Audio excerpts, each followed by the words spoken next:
I actually dropped out because I thought I was going to be a millionaire. You are the COO of COOs, bro. How does Ryan compensate you? Train daily, play fair, no ego, and serve others. Dude, that's crazy because like you guys are raking it in. To summarize in the sentences, don't go broke trying to get rich. Yeah. Javi Chavez, dude, what is up? Dude, not too much. So happy to be here. Yeah. I'm excited. This is super awesome. So you're 28 years old. You're Ryan Pineda's COO. That's the Chief Operating Officer of the parent company, Pineda Company, right? So from my notes here, I see you manage like 4 or 5 different companies for Ryan. Is that right? Correct. Wealthy Investor, Yeah. Home Run Offer, Wealthy Creator, Pineda Media, Pineda Ventures. There is so much to unpack. Lots of Pineda. Lots of Pineda. Pineda. Lots of him, lots of wealthy. So Dude. yeah, it's been a lot of fun. Dude, so I'm super stoked to have you on my podcast, man. I really appreciate you just being here. We met in Las Vegas, actually at Ryan Pineda's conference. So I actually had a similar conference and I got the idea from you guys, man. So the VIP day, it was super cool to see you. You're the one who led, hey, this is our office. Like, let's do a little tour. This is how we do this type of operation and this is this business. This is that business. This is our podcast studio. It's like, and by the way, dude, beautiful podcast studio. Mine sucks compared to yours. I got this like, Yours is good. It's simple. You'd be surprised. I've hopped on podcasts where like we're looking at like a camera from 1942 or something. But yeah. I mean, running a media company, and we do Pineda Media, which we film, edit, produce people's podcasts actually. So it'd be bad of me if I didn't have a good setup. So. Exactly. Well, maybe you can help me out. So, dude, looking into you a little bit, it seems like you were always in sales. Right? Mm-hmm. You were about to join the Navy. You didn't. You got this MLM. You found this MLM, multi-level marketing thing, and you kind of did that. I'm not sure how long you did that, but you learned how to talk and how to sell, how to connect with people. Then you read Think and Grow Rich, right, by Napoleon Hill. And then you so maybe your mindset kind of started shifting a little bit, but you were selling hiking shoes at REI. You were selling cars at Toyota, crushing it at 18, right? Making like a couple $100,000 or something like that. Way less. 100, more than 6 figures. Yeah. Back then, I was 18, 19. I mean, I probably topped out at like 60 to 70K if I'm really pushing, if I remember correctly. But but for an 18, 19-year-old, that feels like 200 grand. Exactly. So at that time I was still going to school. I actually dropped out because I thought I was going to be a millionaire at like 21 or something, as one does. But ambitious. No, it was great. It taught me, like you mentioned, how to talk to people, how to make connections. And you did mention that I was going to, at one point, join the Navy, which is super funny to think about now.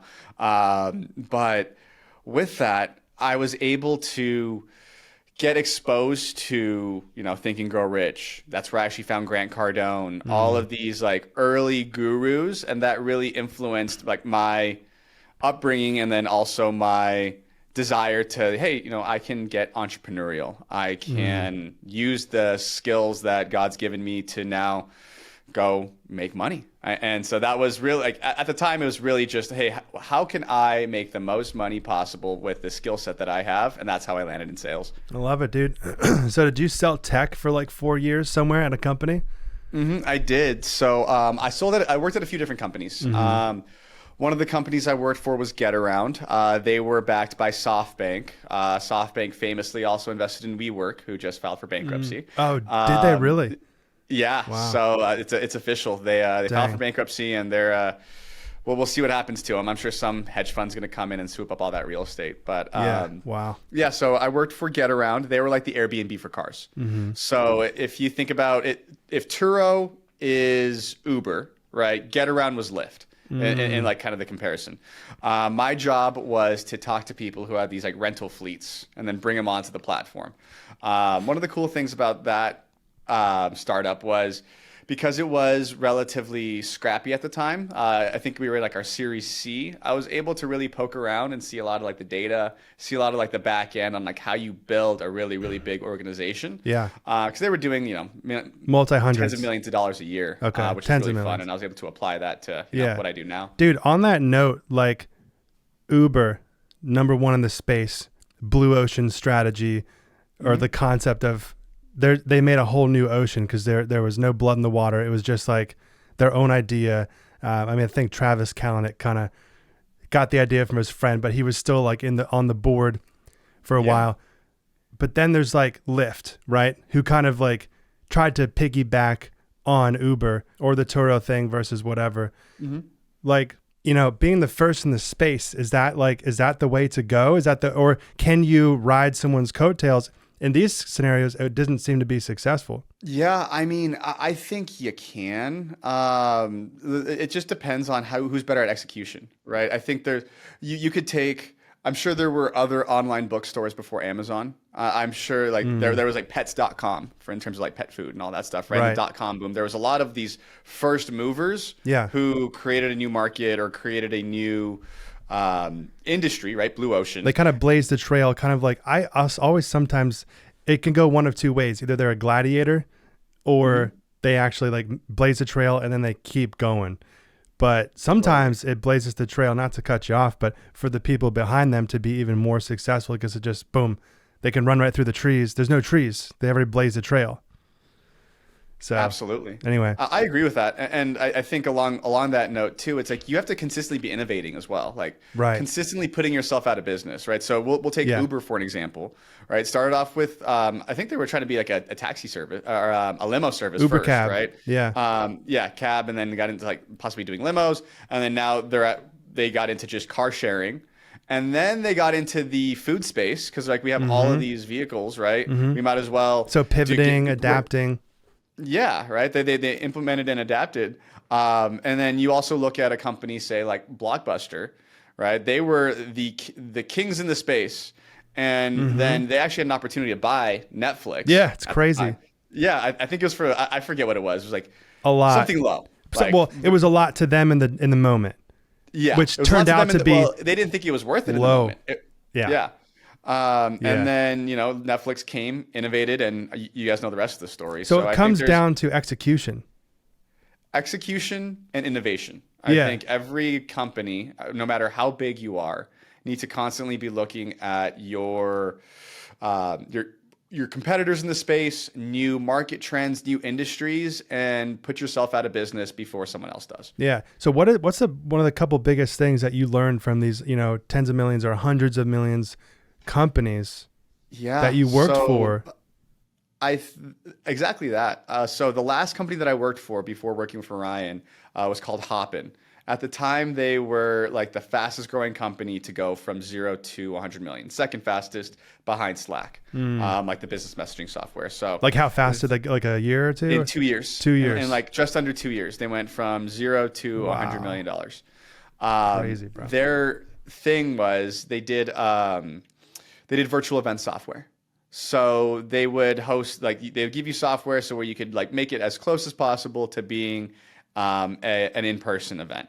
So cool idea. And then what happened, COVID happened and it just blew up. So, things that you couldn't predict with the market and, everybody goes virtual. So some of the biggest companies were their clients, Google, Amazon, I think Facebook was too. So all these big companies and also really anybody who's putting on events all went virtual.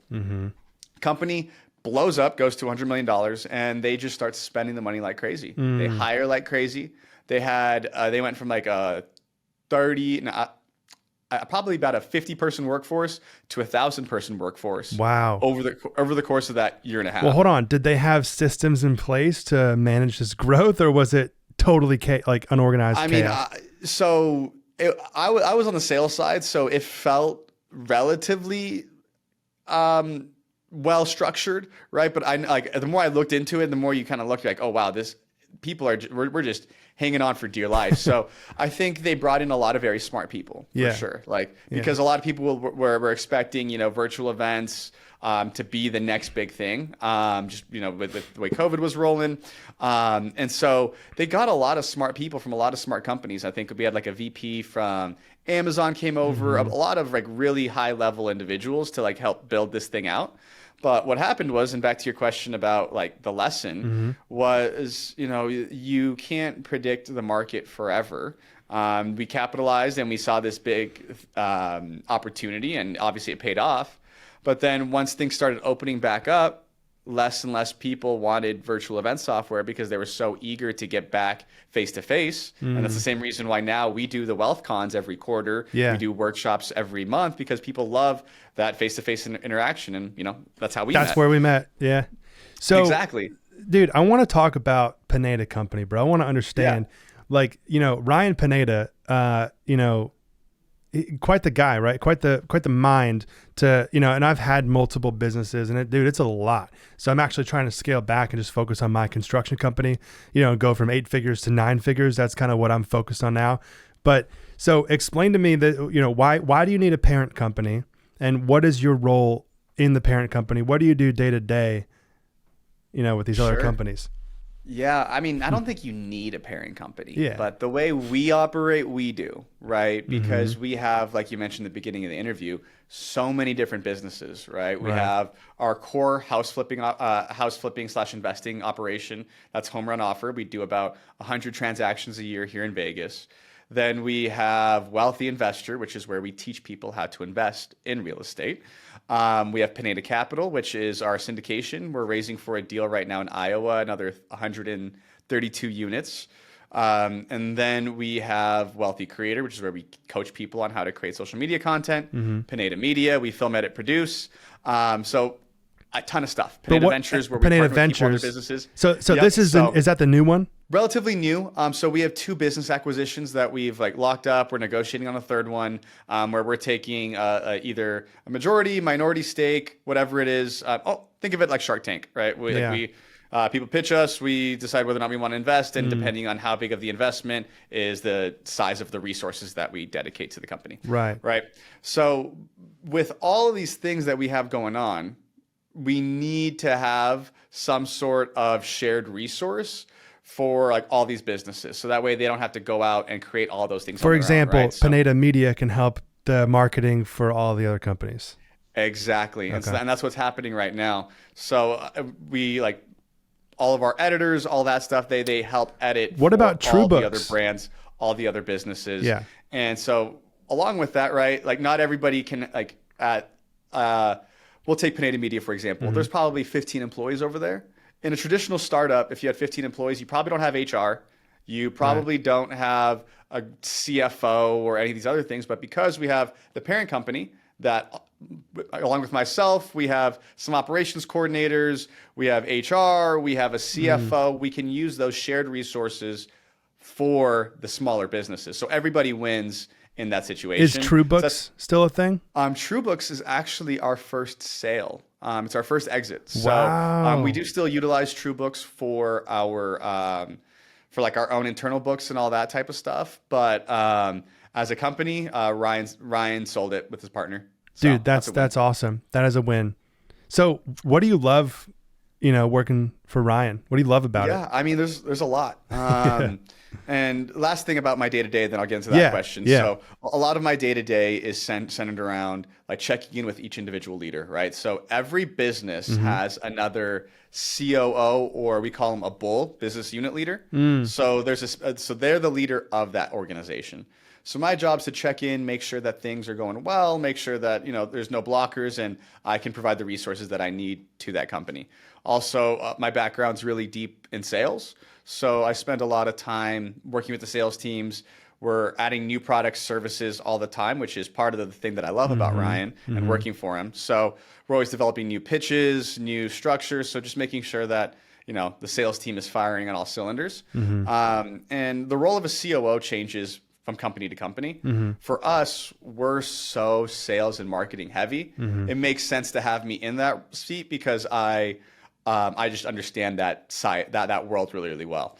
In another organization, I probably wouldn't be the best COO for that company. Right, because I was going to say, like, my COO, like, I really am very clear that he needs to understand all aspects of the company, not just the sales and marketing, which is actually my focus in my, in J Lane Construction. So you, like, for me and my construction company, there's so much. There's all the office admin stuff, but there's also superintendents and project managers, and there's so many aspects beyond sales and marketing. Estimating, sure. He has to manage the estimating department. So you find yourself more high level leadership, macro kind of conversations with the other COOs. You are the COO of COOs, bro. That's a good way to put it. Yeah. So, and to be clear, like, I think a COO has to know everything that's going on within the organization. You 100% need to understand. You understand finance, understand HR. I look at almost every offer letter that goes out for all of our. I think we have like almost 100 employees now, right? So you still have to understand those things. But where I can provide and add the most values for sure in like the sales and marketing department, which is good for us, right? Because at the end of the day, the reason why businesses partner with us is because we understand how to market and build a great sales organization. So that's typically like all the businesses that we operate. That's our strong suit, right? If Ryan wanted to go sell tires tomorrow, he could sell it. He could market it. Tires, we could go do it, right? Yeah. I hope that we don't, but so you would bring in an operator that understands tires. Exactly. And then Ryan would dye his hair and get on TikTok and Instagram, and then you would sell the tires. Exactly, right? Yeah. So we get on TikTok, we'd build the landing page, we do all the stuff on the back end.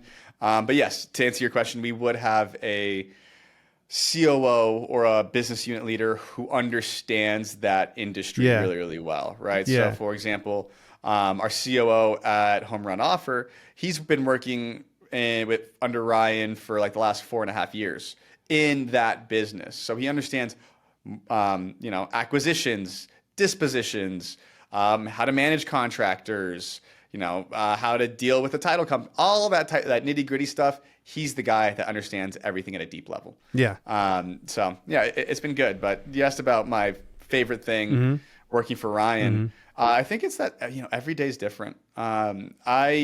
Before working for him, I got a lot of job experience, quitting my job almost every year. It's funny, but I think my longest tenure before working for Ryan was like probably about a year and a half to maybe like 2 years. So how long has it been with Ryan?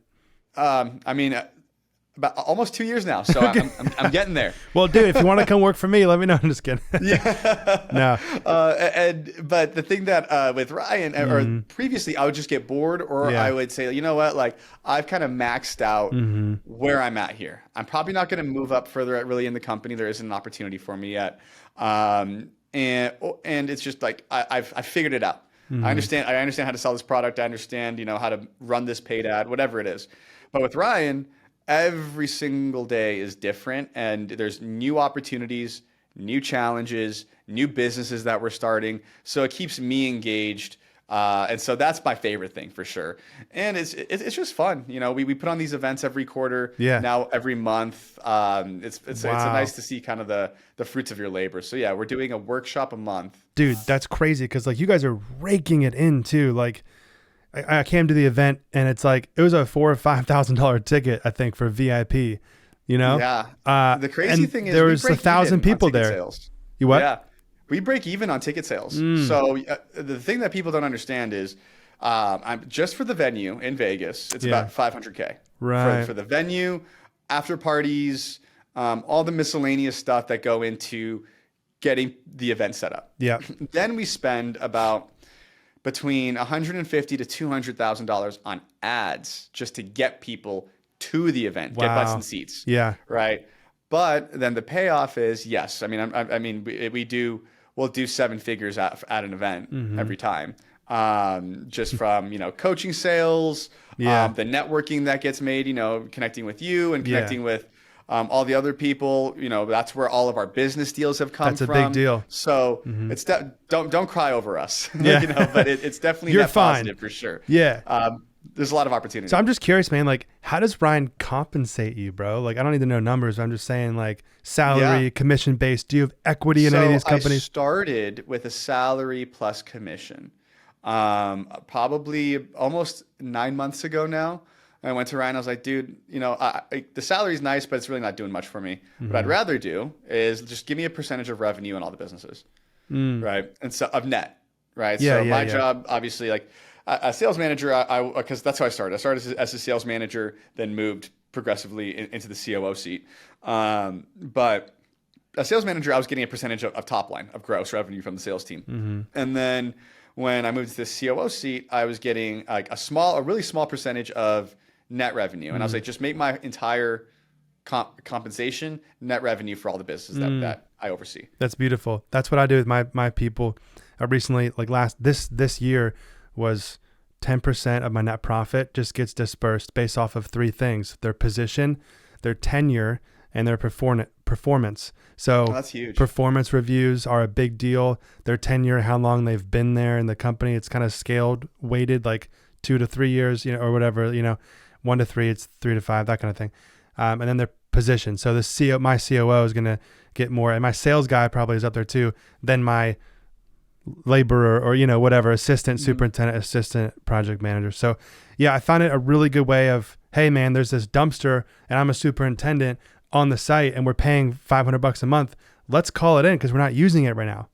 There's that level of care. So it's good that Ryan did that with you to give you that incentive, right?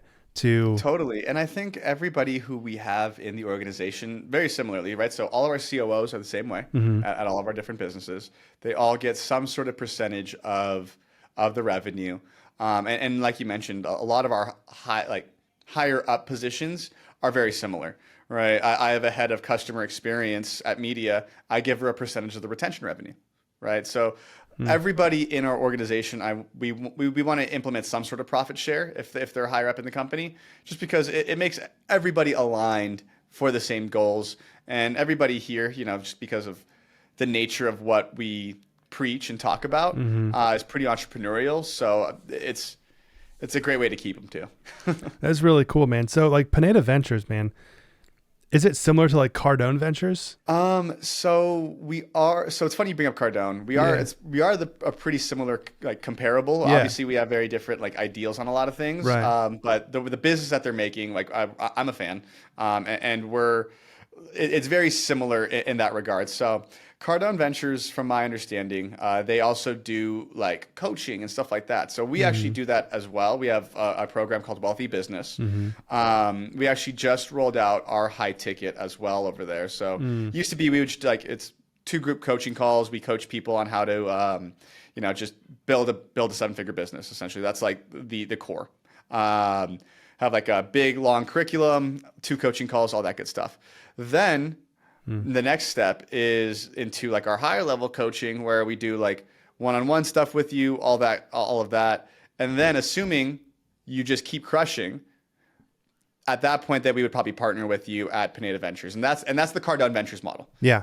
Where they have their education piece, they do workshops, and then the cream of the crop at that point funnels into your pipeline to do deals with. I don't know much about it, honestly, but there's something, because I was chatting with Grant, I was chatting with Brandon Dawson, and they're like, yo, you got a platform with us, bro. I'm like, what does that mean? He's like, you got to give us 40 grand or whatever to like come to a workshop. I'm like, dude, like, because like Grant Cardone and Brandon and Buck Wise, his CMO, they all took me out to dinner.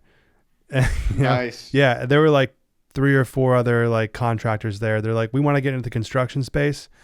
And he just bought me a bunch of steak, and my wife was there. I had just bought a Porsche in Miami too. So we like rolled up to this beautiful hotel. Like nice. they take my Porsche like valet, and I walk in, there's like Grant, Brandon. And so these guys are they're billionaires, For sure. But yeah, I didn't do it, cause I was just like, I have my own kind of thing going on. Like how is Grant Cardone really gonna, help? But I think it's good, because I've heard other people like talk like, oh, actually, like, and I didn't even ask. They're like, dude, like the Cardone Ventures thing, a platform thing or whatever, Business 360, whatever they call it. is like, it like changed my life and it's amazing. So yeah, I mean, they do good work. I've seen it. I've heard of other people, saying that they really enjoyed the coaching. Is that something and you would do? the Spend workshops. 40 grand on a thing and then, or more to give up equity? And that's like, yeah, I mean, for where we're at, it wouldn't make sense. Yeah. But I think for some people it does. Yeah. Because, some people don't have the systems, the processes, or they might not have a platform. And so the name helps out as well. Right. So do I think it makes sense for some people? Totally. Yeah. For us, yeah. not so much with where we're at today. So some people really struggle in putting in systems, which is why I actually, like, on jessielane.com, a lot of the guys have bought my internal systems package. It's literally just like a Squarespace website that I've built out with everything a project manager does, everything a superintendent does, everything an office manager does, all these things. There's a tech page, there's a culture page, there's all these. It's beautiful, bro. A general page which has like receipt forms and performance review forms and blah, blah. That's huge. I could go on and on, but it's like pre-built. All I have to do is slap their logo on it. If they want to edit stuff, it's fully editable. So on jessielane.com, guys, if you want to go buy that, go for it. But you should. Yeah. Like, the sooner that a business can implement true processes and document everything, the way it's the huge, better your life's bro. going to be. That's the only way to huge. grow a business. Business is two things: people and systems, and you can't really have one without the other. I interviewed Gary Vee, and I actually asked him that question. I was like, bro, like, which is like, I forget my exact question, but what he said was, dude, forget systems. It's all about people. I'm like, I was like, what? He's 300 million, I think, is what he's doing.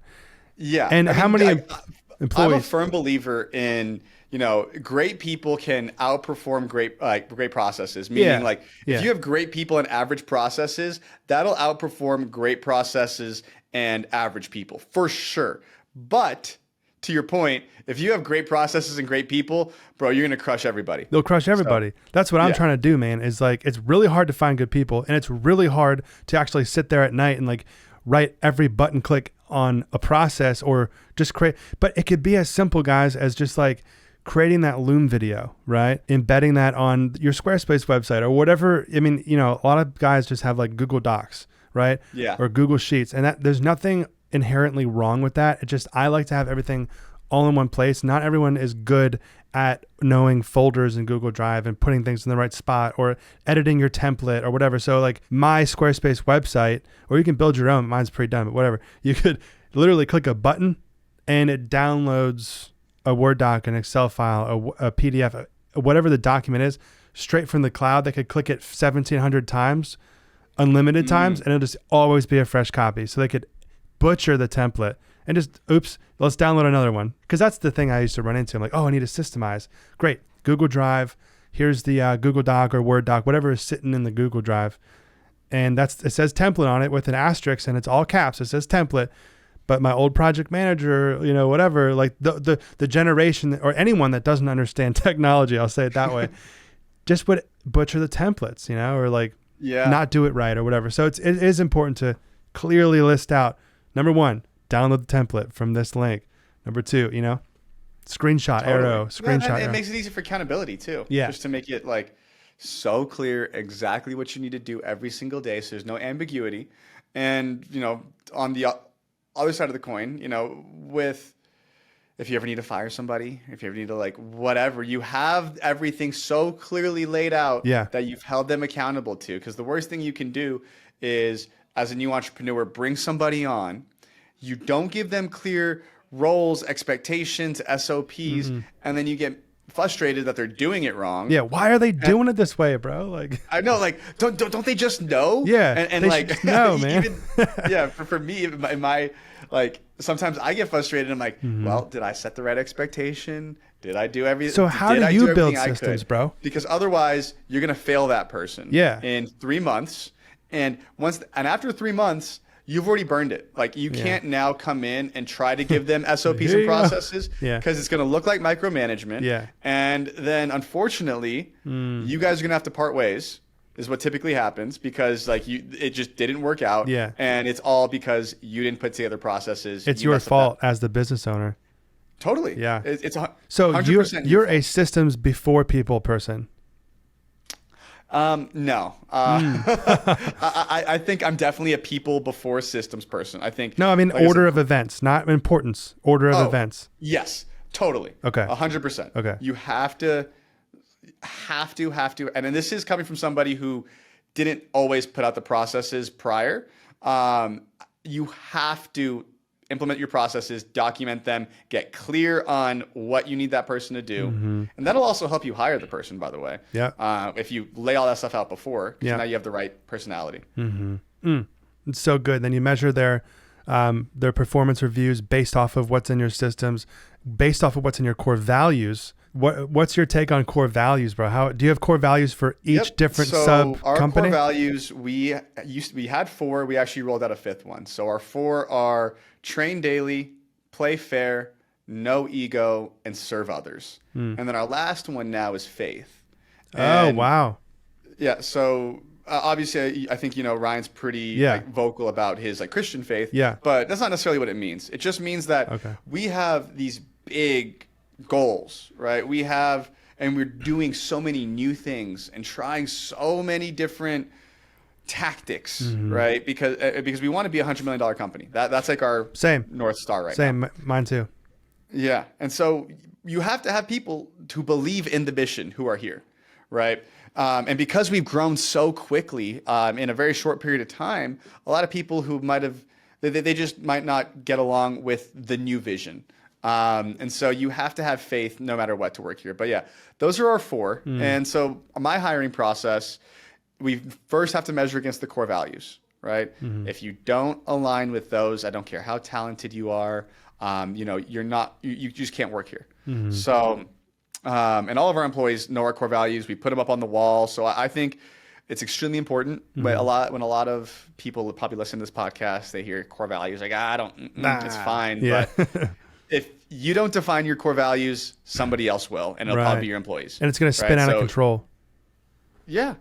Like you just have to make sure that you have to drive down that value. Drive down that vision for sure. Yeah. You have to hire, fire all around the core values. Say like, hey man, like what you just said wasn't, living up to the client experience or whatever, our core values are, which we just spent 3 hours.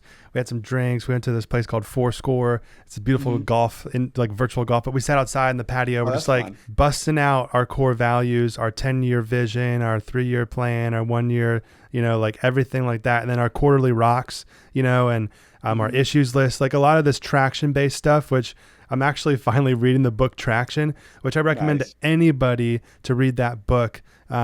If you own a business, I don't know if you've read it. I read the Spark Notes version. Yeah. So, I know it's a great book, and I know Ryan's read it. It's one that you definitely need to get your book hands on. I've heard a lot of people talk about it for years and everything like that. So I kind of have a question about if someone aspires to be like you, right? Ooh.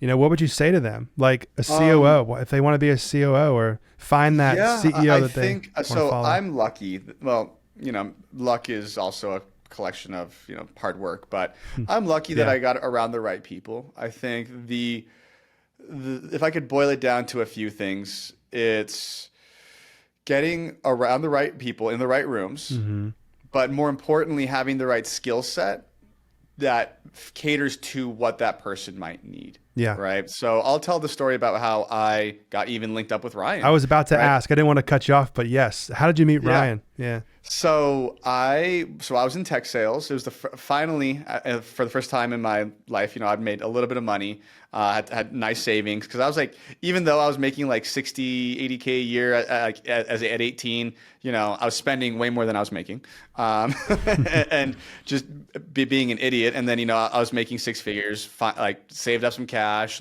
was doing well.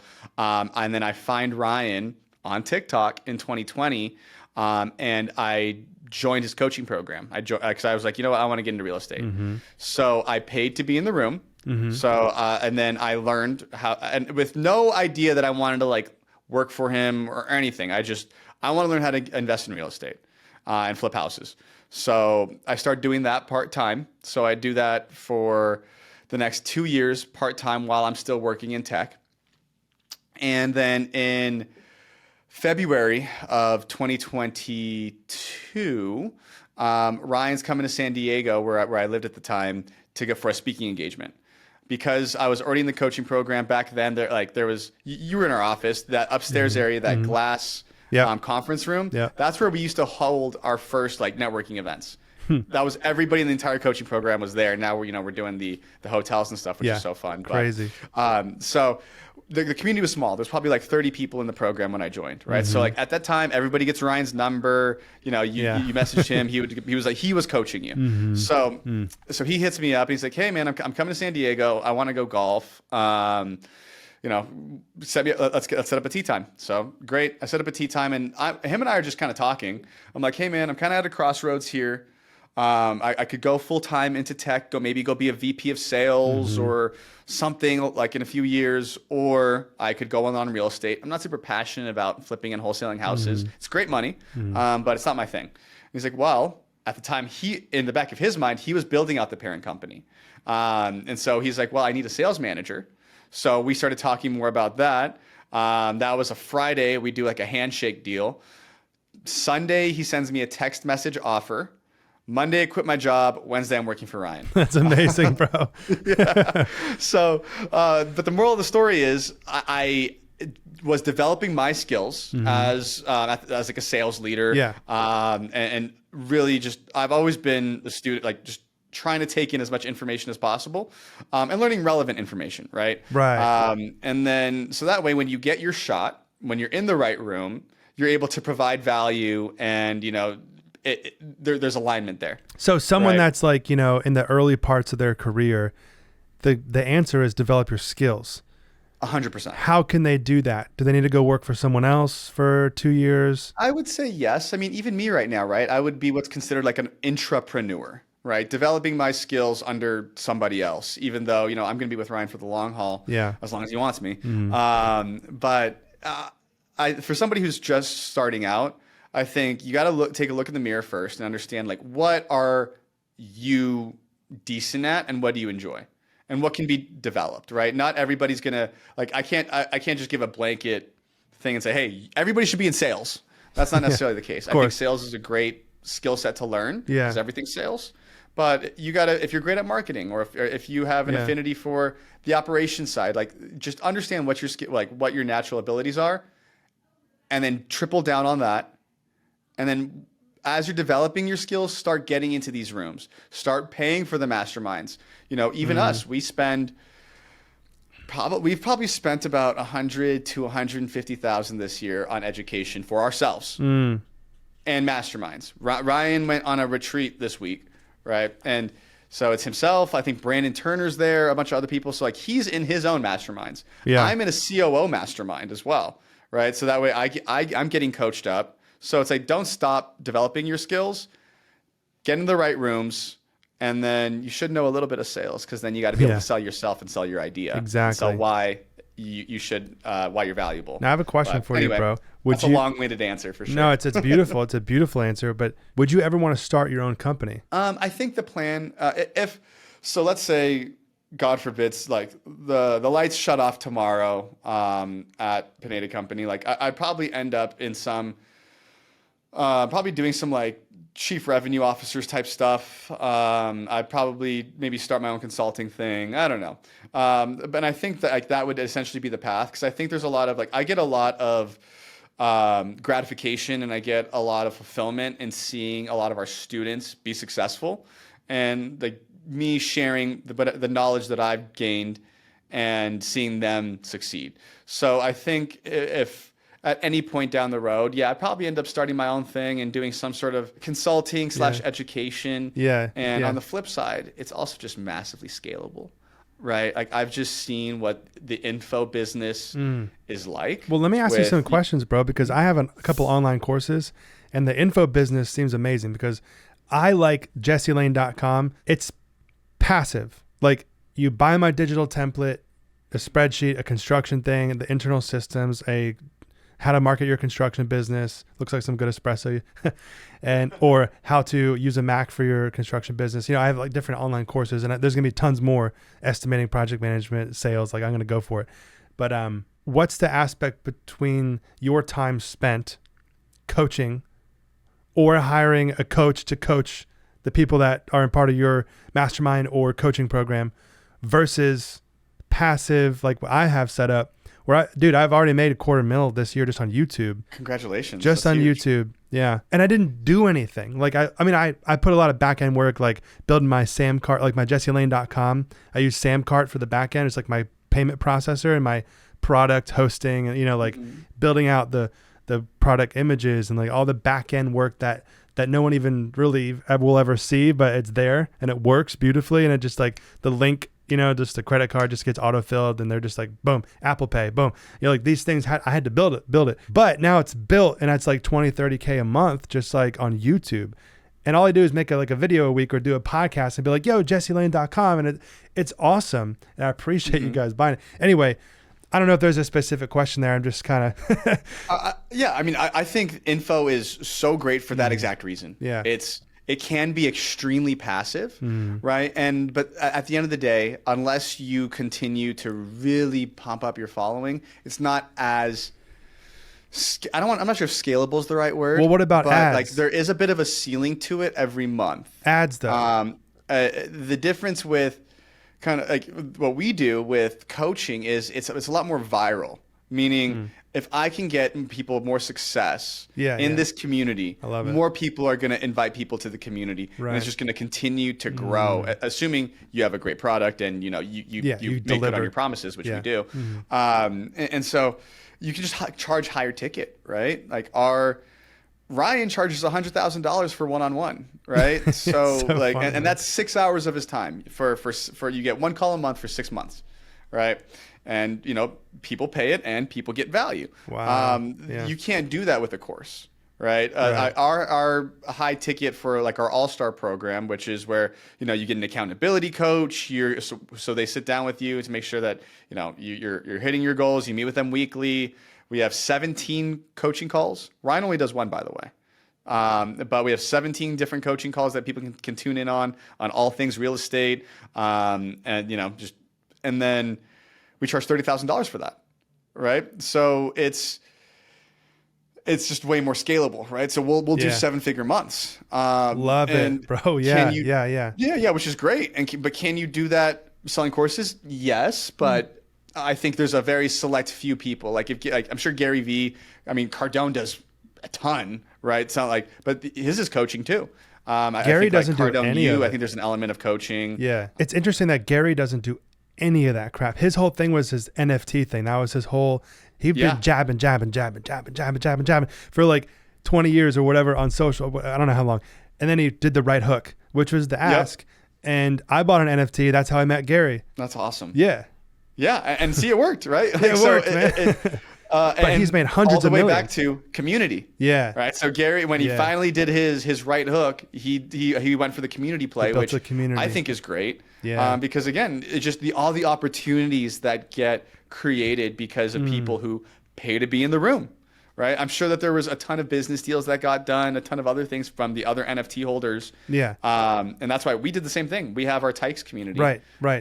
It's a lot to manage, man. Like I can't imagine being Ryan. Like my head spins at night. Like, and I've learned how to like try to prune some things. Yeah. Dude, does his head spin? I don't know. That man he's an enigma. He's a machine. He's a machine, literally a machine. They called him the machine, right? In baseball. So that was his nickname, I guess, when he was playing baseball. Yeah. But truly, I've traveled with him. Yeah. And the guy is just so focused. Like there's something to. He knows what his mission is. He is just so convicted. And even on this podcast, I've gotten like 10 text messages from him. And tell him I said hi, bro. Tell him I said Jesse Lane says hi. I'll let him know. But he will put together like these great, like very detailed documents that you would think people take like days to complete. He'll just sit down so I think his major superpower is just focus. That's so fascinating, bro, because he's got all these companies. Does he focus on one at a time? Because I have a business partner that I've done tens of millions of dollars. Well, a little over 10 or to 15 million. I've partnerships with them on construction projects. And my brain is like ADD, right? It's like, oh, idea, boom. And I like to kind of move through and get closer to the thing, like kind of like that. But he's like, Jess, like, bro, one thing at a time. And so our brains think differently.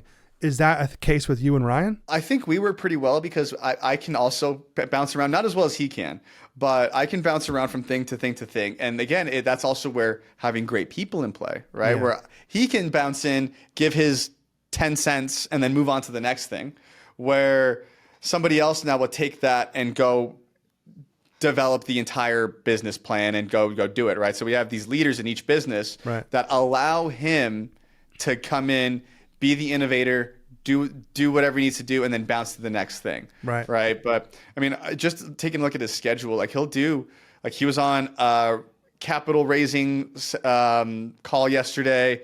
Then we also had we do webinars, we do all kinds of stuff, and he's just able to bounce from thing to thing to thing. So he's like in the moment, focused on what he's doing. He's present. He's I present. think is a good way to put it. Present. Yeah, he's very present in what he's doing in that moment. So that way, when he's done, he can almost compartmentalize it and then go be present in the next thing. I love it. So Grant Cardone, Ed Milet, Dan Martell. I've been chatting with Dan Martell.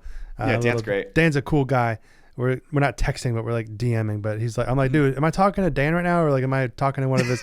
He's like, no. He literally sent me a voice note from his hot tub. He's like, this is literally Dan. I moved you to my priority chat. I want to just get to know you, and because of course he wants to be my coach, but we didn't really get to the point. Anyway, what have you learned from?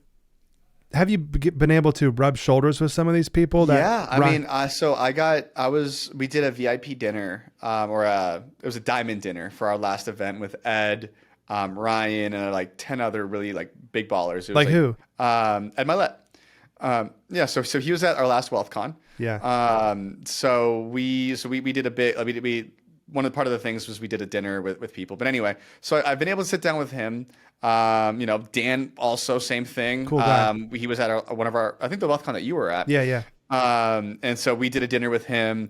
So I've been able to kind of rub shoulders with a lot of these guys. By the way, from your WealthCon that I was at, on that note, I met Kent Clothier and I had him on my show.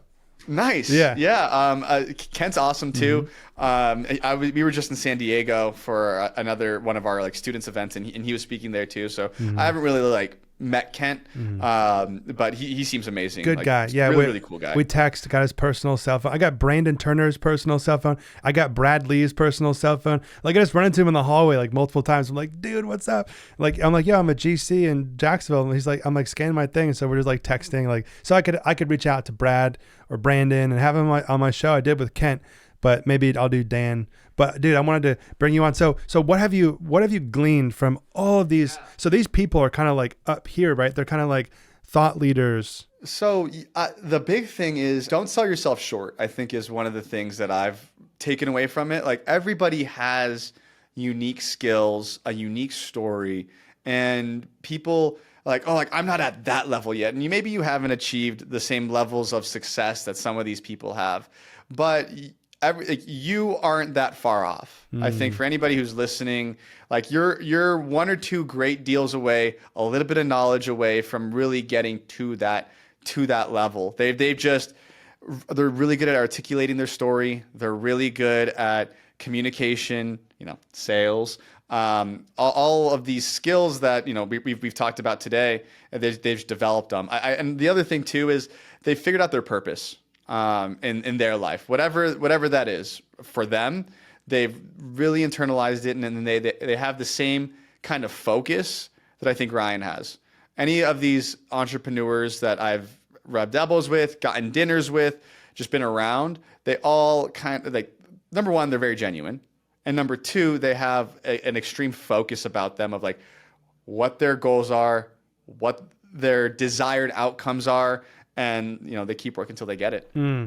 So what keeps you motivated, bro?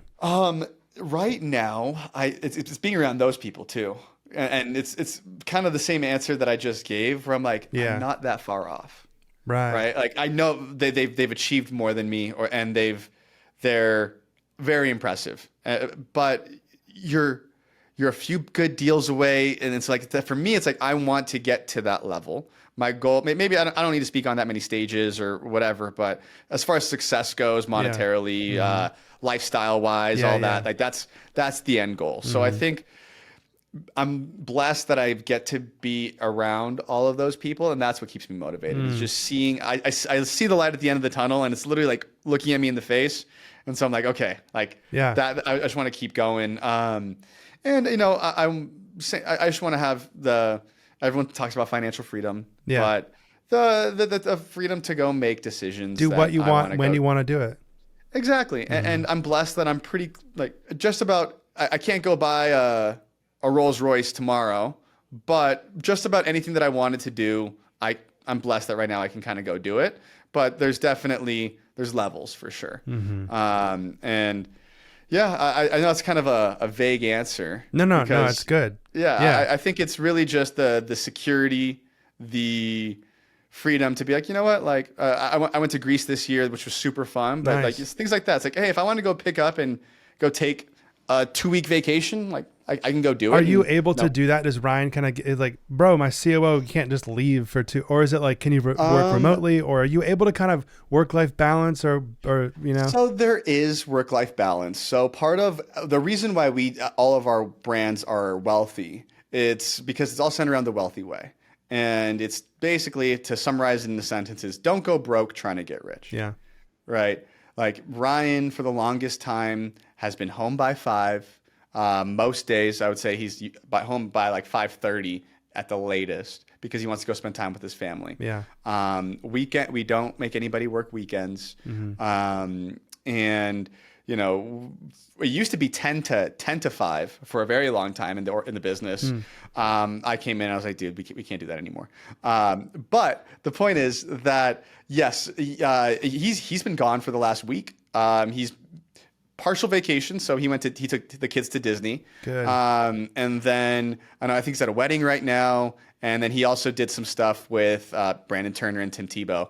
So also Tim Tebow is going to be our keynote at the next WealthCon. Dude, that's funny, because I just hired Tim Tebow's video guy this last week. Dude, it's once you get to a certain circle, it's such a small world. Yeah. Everybody knows somebody who knows somebody. Yeah. It's funny. That is so funny. He literally made all of he followed him for 10 years and made all of his documentaries and all. Now he's going to do J-Lane construction.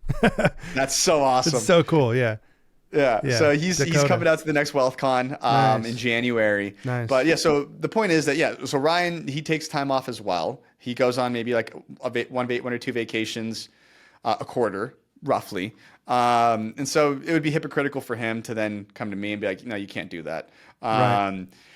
On that note, though, my girlfriend will tell you, like, I'm on my phone all the time. So I really do my best to not be. And in Greece, you know, the time difference is so severe. It was actually nice, because then I would spend all day with her, and then like I would catch myself at like 3 a.m. texting Ryan back. But that's just because I like to. I don't think it's an expectation, but it's just kind of how I operate right now. So last question here, man. Last question. Yeah. Habits, routines. How do you stay focused? Is there anything that's like a thread in your life that kind of, you know, like, do you read certain books at certain times, or are you? I've gotten better at my morning routine. I don't think it all starts in the night routine, for me at least, right? So fun fact, I am a certified yoga teacher. Oh, wow. I never taught a yoga class ever in my life, but I decided to do it just because I thought it'd be fun. Wow. But anyway, things I learned there, you know, your breath is super important throughout the day, just to manage stress and stay focused. So anytime that I catch myself, you know, getting worked up about something, or like I'm kind of like locked in on my computer, remind myself to like, you know, like take a minute, take a few deep breaths, get back to Do you work. ever So experience anxiety? Oh, for sure. I definitely, and it's funny, I used to not really, but after this last year as a COO, my anxiety has increased significantly. Like where does it hit you? When, like what times, when will it trigger it? It hits typically at night, because that's my brain starts to settle down, and I start thinking about things, and I'm like, did I do this? Did I do that? Like, oh my gosh, like all these people depend on me, and and all of that, right? And you know, especially times where I've had to make difficult decisions and letting people go, like these higher level people. So, and I don't think that ever goes away, but Your breath work super important. I've been learning how to manage anxiety recently. So I've learned that breath work is super important. So in those moments, I'll breathe, let the carbon dioxide just kind of flush out, and then say, I've been changing my mind in the last like even 2 weeks, bro. I've been like, bring it, dude. Like, yeah, like bring the anxiety. Like, let me feel it. Cause then it's like, oh, like you're not scared of me, you know, like, and then it just kind of like fizzles away. Exactly. Yeah, I think it fizzles away. The breath is like it's your biggest weapon in handling any adversity in life. Is if you can figure out how your breath impacts you, and then how to, like you said, Tish, like take those 5 deep exhales out. You know, that's been instrumental in my life. Anytime, beautiful. So that has been huge. My night routine. You know, I do my best. Like I don't meditate all the time, but I do my best to like try to at least like 3 times a week. Which is a focus on the breath. Yep. So journal as well. That's at night. So wins, challenges, kind of like a breakdown. So that way I'm ready to tackle the next day. Yeah. But yeah, I work out, obviously. Like that's the morning routine. So waking up at 5, not because I think it's that's a early, special bro. hour. I know there's a lot of entrepreneurs out there. Yeah. They're like 5 a.m. It's just kind of like for me. I work a 9 to 5. Yeah. So just given the amount of time that it takes for me to get to the gym, get my breakfast, do all that. And like you shower and everything. Huh? You shower and everything. Oh, totally. So like depending on the day, right? So I'll take this morning for example. Up at 5. Gym by like 5:30, 5:45, shower at the gym. Then I get here. I typically have about an hour to myself. That's from like 8 to 9. And then, you know, between 9 to 12, I do my best to not schedule anything. That's like my time to like get whatever I need to get done. And then, you know, maybe something like this. I just leave it open. Where do you do your best vision casting? In those times by yourself? Yeah. So I just noticed for myself. I know some people are great at night. Yeah. Some people. I'm a morning person for sure. Right. So I do my best to do like my hardest / most important tasks in the morning. So that's like vision casting or whatever it is.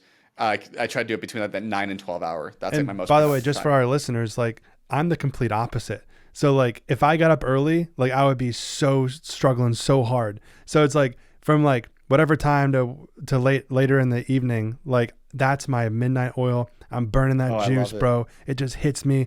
No one's calling me. It's like just straight focus. Now that I'm married, if I tried to do that for you, like with a year, I would be so unproductive at night. Like I know it about myself. Like I can still get some stuff done, but no, so I'm a morning guy. For people listening to like us two guys talk, like it really comes down to who are you as a person, you know? Yeah. If someone takes anything away from everything that we talked about, it's self-awareness is your most important tool in everything that you do. Yeah. The sooner that you can really get serious about, like, just take a deep look in the mirror and like, hey, what we talked about skill set, but more importantly, it's like, how does my body react throughout the day? Right. Like, when am I feeling more stressed? Why? And this self-awareness, I think, is the most important skill for anybody. I love it. So, dude, where can people find you? You can find us at www.pineda.co if you want to check anything that Ryan and myself do. Me personally, I'm the host of the Wealthy Business Podcast on YouTube. And then Javi Chavez, JAVCHAV _. And that's next, actually. After we hop off this, I got to get you scheduled for the Wealthy Business Podcast. Oh, heck yeah, man. Yeah. So would that be virtual or what? I mean, it depends. I do virtual as well, but we can definitely do an in-person if you want to make your way to Vegas. Yeah. Well, I was just there. Up to you. Yeah. So would it just be me and you? Yeah, it should be the two of us. Okay, cool. Well, let's do it, man. You know, virtual probably more convenient. Yeah, it's easier. Yeah. And we both kind of have nice setups. I guess it would be kind of similar to this. But yeah, similar to this, except I'll just be asking you the questions. Yeah, I love it. All right, cool. So, guys, thank you so much for watching. It was a pleasure having you. And it was. And tell Ryan, Jesse Lane, eventually we'll have him on my show. Oh, I mean, he'll be open to it. So cool. This is the first step. I love it, bro. Well, a pleasure, man. So we'll text and stuff. And thanks, guys, for watching. Peace.